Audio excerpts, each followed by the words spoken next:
You are about to find out the key levels for Rivian Automotive, ticker RIVN. So to get straight into it, you can see we are holding this $27 level, or $26.65. This is our second deviation from the 6 month. You can see we keep coming into this level, we keep selling off.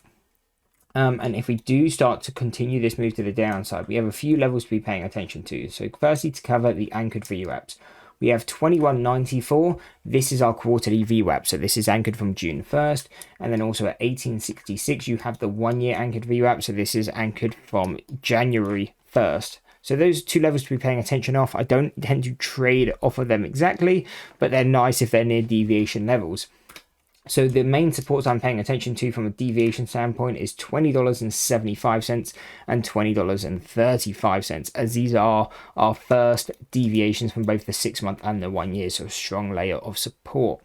On the other hand, if we push to the upside, we have $29.05, $32.50, and our final level at $37.75. So it'd be very rare that you see the stock hold above its third deviations. That's very rare. Sometimes you can see it trade above and hold above its seconds, but it's very rare that you trade and hold above those third deviations for an elevated amount of time. Now, the main reaction we're probably going to be waiting for is we do have their earnings coming out next week. I think it's Tuesday.